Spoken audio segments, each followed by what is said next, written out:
अस्सलाम वालेकुम वरहमतुल्लाहि वबरकातुहू। उम्मीद है आप अच्छे होंगे। आज मैं आपसे एक अहम टॉपिक के बात करने आया हूँ। वो टॉपिक है वक्फ।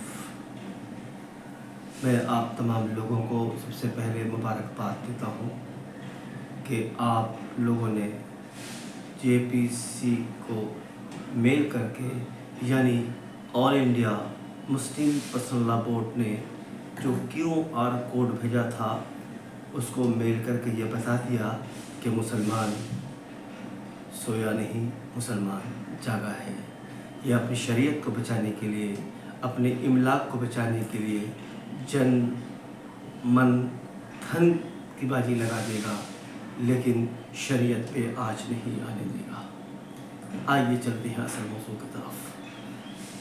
आज हमारे हिंदुस्तान में 90% लोगों को ये मालूम नहीं है कि वक्फ क्या है। जैसा कि आपको मालूम है कि हर मज़हब में, हर कौम में वक्फ करने का रिवाज है, ताकि उसके आमदनी से या उस ज़मीन से गरीब, मज़दूर, बेवा, यतीम और तालीमी सिलसिला जारी रहे। सबसे पहले मैं आपको बता दूं कि इन्होंने जो सबसे पहला काम किया है वो ये किया है कि वक्फ के नाम को चेंज किया है। तो हमारी तमाम किताबों में वक्फ है, लेकिन अब इन्होंने नाम जो चेंज किया है वो इतनी लंबी चौड़ी नाम रख दिया है कि एक बार में बोलना मुश्किल हो रहा है, जिसका शॉर्ट नेम है उम्मीद। आपको बता दें, इसका नाम उन्होंने वक्फ की जगह तब्दील करके unified Waqf management efficiency and development. आपको समझ में आई बात? फिर एक बार सुन लें, unified Waqf management empowerment efficiency and development. अच्छा, वक्फ क्या है? वक्फ के माने ये होते हैं इबादत के लिए। किसी शख्स ने ज़मीन का कोई टुकड़ा, ज़मीन का कोई हिस्सा कार खैर के लिए वक्फ कर दिया। चूँकि आपको मालूम होना चाहिए कि आपके मरने के बाद तमाम आमाल बंद हो जाते हैं, लेकिन ये वक्फ ऐसी चीज़ है जिसका सवाब मुसलसल वक्फ करने वाले को पहुँचता रहता है। जैसे किसी शख्स ने एक मस्जिद बनाई। अब मस्जिद में जितने लोग नमाज पढ़ने आते हैं, मस्जिद बनाने वाले को आप पूरा का पूरा सवाब मिलता रहेगा। दूसरी बात यह है कि जब आप वक्फ करते हो तो यानी अपनी मिल्कियत, अपनी ज़मीन पे अब आपका कोई क़ुव्वत, कोई चीज़ नहीं रहती, वो अब अल्लाह की मिल्कियत हो गई। जैसे किसी शख्स ने एक मस्जिद बनाई, बनाने के बाद अब उसका मालिक ना वक्फ करने वाले होंगे, ना मुतवल्ली होंगे, ना अराकीन कमेटी होगी, बल्कि उसका मालिक सिर्फ़ और सिर्फ अल्लाह होगा। तो जैसा कि आपको मालूम है कि 8 अगस्त 2024 को वक्फ में इस्लाह के लिए, बकौल सरकार के, वक्फ में इस्लाह के लिए उसमें तरामीम यानी अमेंडमेंट्स करना चाह रही थी। 8 अगस्त 2024 को ये बिल लोकसभा में पास हुआ, लेकिन मैं शुक्रगुजार हूँ तमाम अपोजिशन लीडर्स का, जिन्होंने शोर शराबा कर करके इस बिल को मनसूख करने पे अड़े रहे। आखिरकार BJP सरकार ने एक कमेटी बनाई जिसमें तमाम पार्टियों के MPs शामिल हैं और जॉइंट पार्लियामानी कमेटी को भेज दिया गया, जिसे शॉर्ट में JPC कहते हैं। उसको भेजने के बाद ये कह दिया था कि आप जो है 15 दिनों के अंदर रिपोर्ट दाखिल करें। तो JPC जॉइंट पार्लियामानी कमेटी ने, एक तो उनकी भूल ये हुई कि प्रॉपर्टी मुसलमानों की है, इसके स्टेक होल्डर्स मुसलमान हैं, मुसलमानों से मशवरा करना चाहिए था, उनसे पूछनी चाहिए थी, उनकी राय लेनी चाहिए थी। इन्होंने तमाम हिंदुस्तानियों का राय लेना शुरू कर दिया, जो सरासर आइन के खिलाफ है। भाई प्रॉपर्टी हमारी है, जागीर हमारी है, इसके मालिक हम हैं, आप हमसे हमारी राय पूछें, दूसरे से क्यों पूछ रहे हैं? बहरहाल लेकिन मुसलमानों ने अपनी बेदारी का सबूत दिया और तकरीबन 5 करोड़ 80 लाख मेल्स वहाँ पे गए और तमाम लोगों ने all India Muslim personal law board के QR कोड पे लब्बैक कहते हुए JPC को घुटने के बल ला दिया। आखिर में उन्होंने ये कहना शुरू कर दिया कि इसमें पाकिस्तान का हाथ है, इसमें चीन और जापान और श्रीलंका और न जाने कि मैंने दूसरे ममालिक से भी है आने लगे, जबकि उनके पास मेल्स में एड्रेस है, तहकीक कर ले। बहरहाल उनको लगा कि मुसलमानों ने एक बहुत बड़ी बेदारी का सबूत पेश किया, जैसे UCC यूनिफॉर्म सिविल कोड में दिया था। दूसरा मरहला ये है कि अब तक वो नहीं हुआ है, लेकिन विंटर सेशन में ये होगा। अब उस पर ताख़ीर किया जा रहा है। वक्फ़ के माने आपको समझ में आ गए। अब दूसरी बात है, दूसरी तरफ आए, waqf by user. Waqf by user को सरकार हटा देना चाहती है मुकम्मल तौर पे। वक्फ़ बाई यूज़र ये है कि मस्जिद किसी ने अपनी ज़मीन का टुकड़ा दिया नमाज के लिए, मदरसा के लिए, हॉस्पिटल के लिए या एजुकेशनल सेंटर के लिए, तो उसमें वही काम होगा, दूसरा कोई काम नहीं होगा। लेकिन ये कह रहे हैं वक्फ़ बाय यूज़र को ख़त्म कर देना चाहते हैं और ये कहते हैं कि हम उसी, चूँकि पहले क्या होता था कि लोग ज़बानी जो है वक्फ़ कर दिया करते थे, आज से 300 साल 1400 साल पहले। आप तारीख़ को उठा कर देखें, वक्फ़ का जो कॉन्सेप्ट है वो तमाम मज़ाहब में है, जिसको इंडोमेंट बोलते हैं। जैसे हिंदू इंडोमेंट तमिलनाडु देख लें, हिंदू इंडोमेंट वो यूपी देख लें। ठीक इसी तरह से जो गुरुद्वारा प्रबंधक कमेटी है, इंडोमेंट्स है, उसमें भी देख लें वक्फ़ का जो है, क्रिश्चियन हो, जैनिज़्म हो, सब में वक्फ़ का सिस्टम है। मैं सबसे पहले वक्फ़ का जो शुरुआत की वो ख़ुद प्यारे रसूल अरबी सल्लल्लाहु अलैहि वसल्लम ने किया, मस्जिद क़ुबा को वक्फ़ करके। वक्फ़ बाय यूज़र को ये लोग ख़त्म करके ये कह रहे हैं, सरकार ये कह रही है कि अब वही ज़मीन, वही मस्जिद, वही मदरसा, वही मकातिब माने जाएंगे जिसके पेपर्स, डॉक्यूमेंटेशंस और दस्तावेज़ात होंगे। अगर किसी का दस्तावेज़ात नहीं है, पेपर्स नहीं है, तो उसको जो है मस्जिद नहीं मानी जाएगी, उसको डेमोलिश कर दिया जाएगा। अब मेरे दोस्तों, मेरे साथियों, मेरे अजीज़ों, बताओ तो सही, हमारे पुरखों ने आज से 500 साल, 600 साल, 800 साल पहले क्या पेपर्स का निज़ाम था? ज़बानी लोग वक्फ़ करते थे, चूँकि इस्लाम में ज़बानी वक्फ़ है। अब बताएं तो सही कि हम लोग बाबरी मस्जिद के पेपर ला सकते हैं? अदीना मस्जिद जो मालदा है उसके पेपर ला सकते हैं? मैं ये सवाल ख़ुद उनसे करना चाहता हूँ कि आप जो कहते हो कि राम जन्म भूमि जो है वो राम की जन्मभूमि है, तो भाई आप उसकी डॉक्यूमेंटेशन से ला सकते हैं? है पेपर आपके पास? आप ज़िंदगी भर नहीं ला सकते। आस्था पे सुप्रीम कोर्ट ने फैसला कर दिया।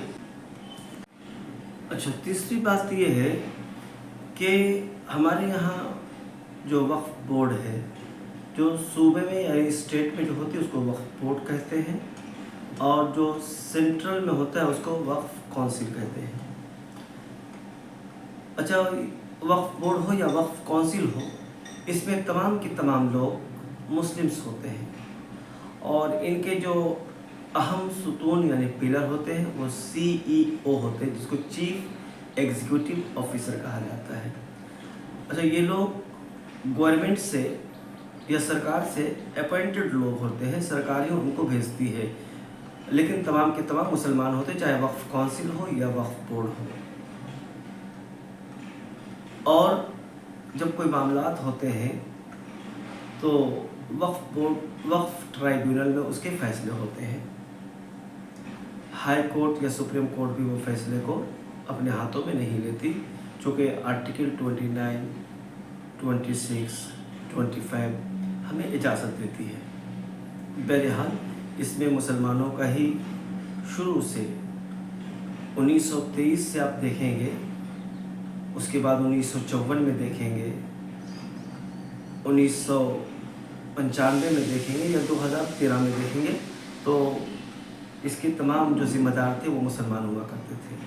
लेकिन अब सरकार ये कह रही है कि इसमें 4 मुसलमान होंगे। अच्छा, 4 मुसलमान में भी 2 लेडीज़ होगी। तो बताएं हमारे यहाँ क्या औरतें इतनी हैं जो MPs MLA बन सकें? गोया कि वो सीट खाली ही रहेगी आपकी वक्फ बोर्ड में, 2 मुसलमान रहेंगे और बाकी जो है लोग वो हिंदू रहेंगे। तो शरीयत हमारी, मिल्कियत हमारी, मज़हब हमारा फैसला वो लोग कैसे करेंगे? ठीक यही मामला सेंट्रल वक्फ बोर्ड में आ रहा है। 22 मेंबर है, जिसमें 7 जो है वो मुसलमान होंगे, बाकी वो लोग रहेंगे। जब उनकी मेजॉरिटी हो जाएगी तो ऑटोमेटिकली जो है उनकी मनमानी होगी।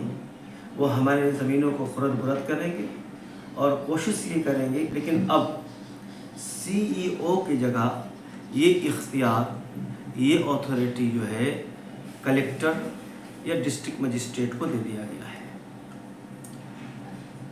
डिस्ट्रिक्ट मजिस्ट्रेट ज़्यादातर जो है वो दूसरे कौम से आते हैं, कलेक्टर भी दूसरे कौम से आते हैं, और कलेक्टर को कुल्ली इख्तियार दे दिया गया सर्वे करने का।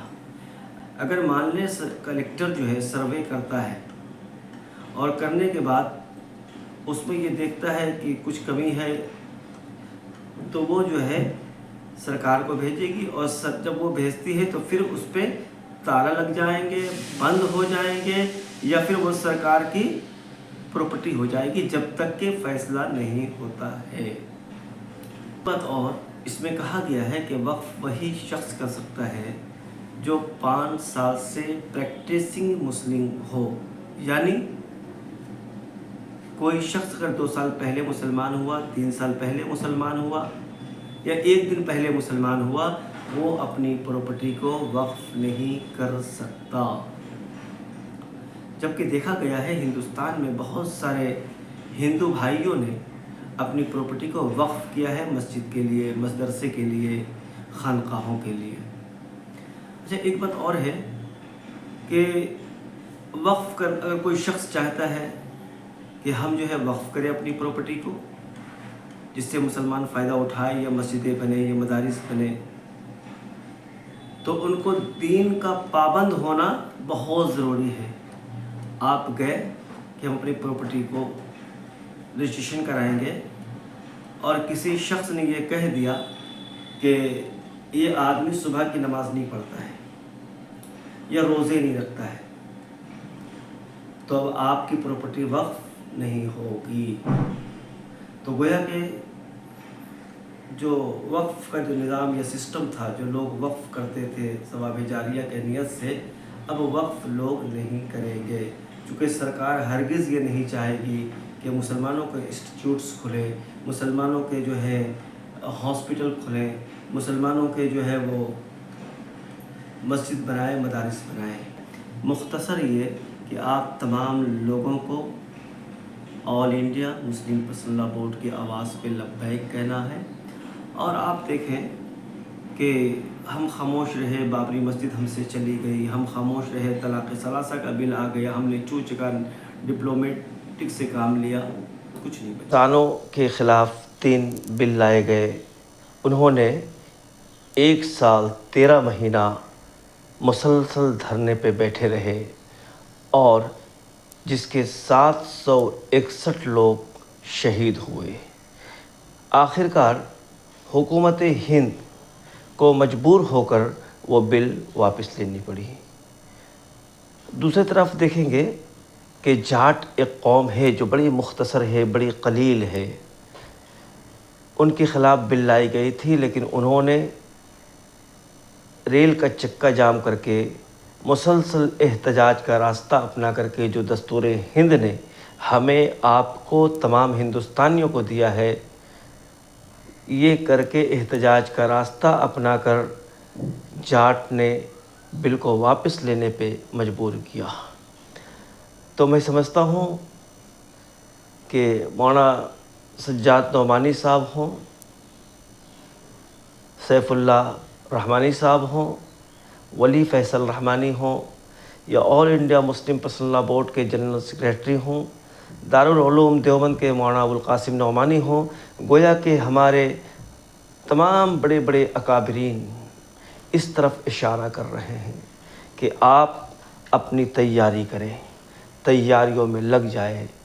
جب ضرورت آن پڑے پارلیمنٹ جانے کی، دلی کو بھرنے کی، پار سرکس میدان کو بھرنے کا، جیل بھرو تحریک چلانے کی، یا پھر اپنی احتجاج کرنے کا، جب بھی ہمارے علماء کی طرف سے قول آئے، یقین مانیں آپ لبیک کہتے ہوئے تمام چیزوں کو چھوڑ کر، گھر کو چھوڑ کر، دروازے کو چھوڑ کر، مکان کو چھوڑ کر، دکان کو چھوڑ کر، آپ کو شریعت کے خاطر، چونکہ تحفظ اوقاف کو بچانا، تحفظ اوقاف ہماری اور آپ کا دینی فریضہ ہے۔ اگر شریعت بچے گی تو آپ بچیں گے، ہم بچیں گے، ملک بچے گا، ہندوستان بچے گا۔ لہٰذا میں آپ تمام لوگوں سے گزارش کرتا ہوں کہ آج سے، ابھی سے اپنے مسجدوں میں میٹنگ کریں، اسٹریٹ کارنرز میٹنگ کریں، اسٹیج پروگرام کریں، گویا کہ عام لوگوں تک یہ بات پہنچانے کی ضرورت ہے کہ اگر کوئی ہمارے شریعت کے ساتھ، ہمارے اوقاف کے ساتھ چھیڑ چھاڑ کرنے کی کوشش کرے گا تو ہم ہرگز اس کو برداشت نہیں کریں گے۔ اس بل کے لیے ہمیں اور پار کی لڑائی لڑنی ہوگی۔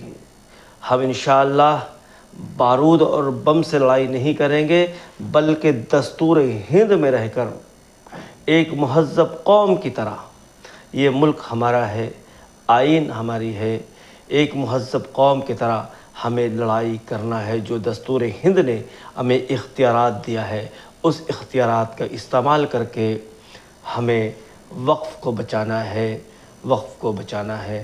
آئیے ہم اور تمام وقف کے لیے کوشش کریں، اپنے ائمہ حضرات کے باتوں پہ لبیک کہیں۔ آل انڈیا مسلم پرسنل لاء جب آپ کو آواز دے، آپ لبیک کہتے ہوئے گھروں سے باہر نکلیں۔